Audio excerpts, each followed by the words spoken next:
have some big announcements this week on the show, but I think we can start out real quickly with, you may have seen on our, shorts on Instagram and stuff like that we put up something reviewing the new Silent Hill movie, which we all decided as one big happy family to go check out. And I'm going to go ahead and say I was disappointed, to say the least. I'm still mad. It's been a week. I'm still mad. You're still... I mean, as the biggest Silent Hill fan out of all of us, I'd say it's you.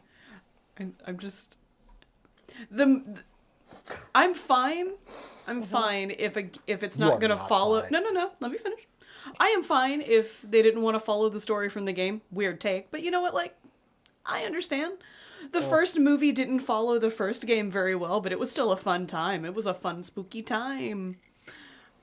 Why was Pyramid Head used a total of 5 minutes in the movie about his video game? Used wrong. Used wrong. But also... For 5 minutes. For the whole 5 minutes used completely wrong. A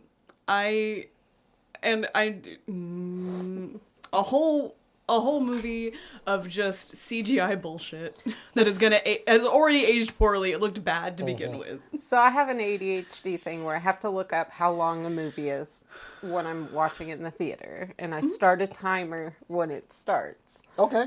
This movie I looked up right before it started, and I saw it had a 16% on Rotten Tomatoes. That 16%. That was good information we could have used before going in. It might be too generous for that. So that was the first thing. The other thing, it marks the first time, I think, that I caught Cass trying to look up how long the movie was in the movie.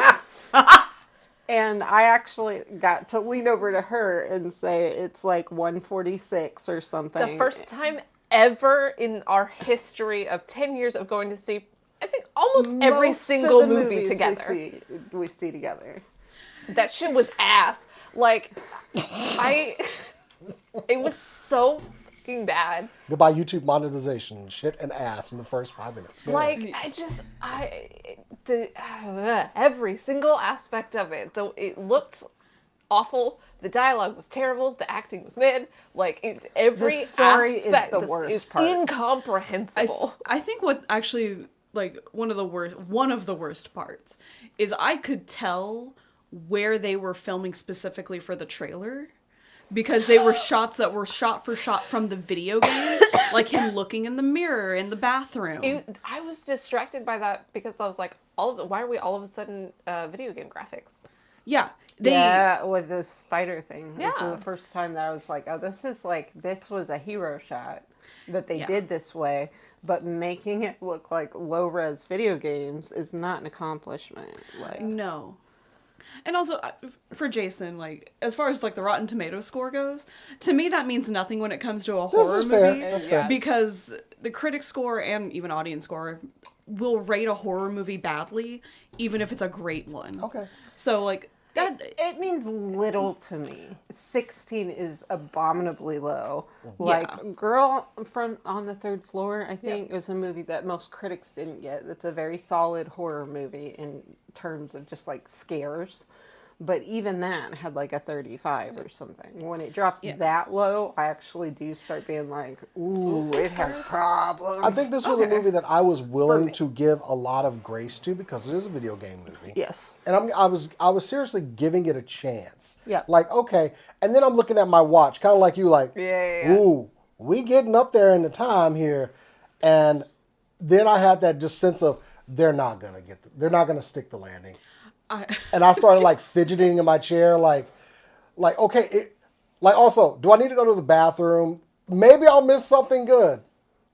But you wouldn't. I could have. You could have gone for an extended bathroom trip and been fine. Yeah. Also not been more confused. We're trying to keep this pretty spoiler free, just in case y'all want to go see it, but I really wouldn't recommend it. I would absolutely recommend it if you, like me, have a group that does bad movies. It is a great because it falls apart on every single level. It really does. It's a great bad movie night, bad movie, and I'm absolutely going to recommend it to my bad movie night crew. It's because, the fundamentals of telling a story. Easily avoidable. Yeah, really terrible. So, like, I will say, I love going to see movies with y'all specifically where it's like I have a like one just in general. I love going to see movies with y'all because the discussion after is nice. It's always a good time, but like even if the movie's dog shit. Like with FNAF and with this one, I have a lot of knowledge of the franchise, and y'all don't have as much. And for me, it is a balance of like, am I being too critical because I'm so used to the source material? Yes. And not for Silent Hill 2. Not for Silent Hill. That slipped out. I'm just so used to saying that. Like, I've heard this from her before. Not from Silent Hill 2 and not from Saint Seiya. Because you hated that movie. Oh, boy.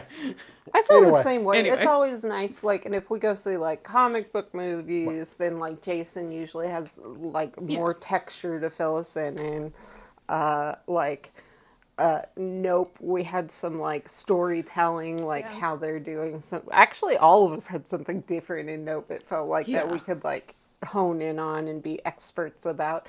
I need to tell you guys that this movie confused me so much because it's the same director as the Silent Hill from 2006. And Silent Hill 2006 has faithfulness to the source material. Yeah, there's some legs to it. Issues if you care about that. But Silent Hill 2006 is a good horror movie. It's a well-told story. The thing that I was the most, I think, disappointed about with that knowledge of who was directing it and everything, the thing that I loved the most out of Silent Hill 2006 was the practical effects and the fact they used actors for all of the monsters. Dancers and actors, like I believe, if I'm not mistaken, the actor that was the like contortioned toilet was also Pyramid Head because he's really tall. Janitor, yeah, because he's tall. Also the stunt choreographer. Yeah, he was just there. So Pyramid Head was a physical presence in the world, which made him a lot more terrifying. And even Fallout got this for their new season.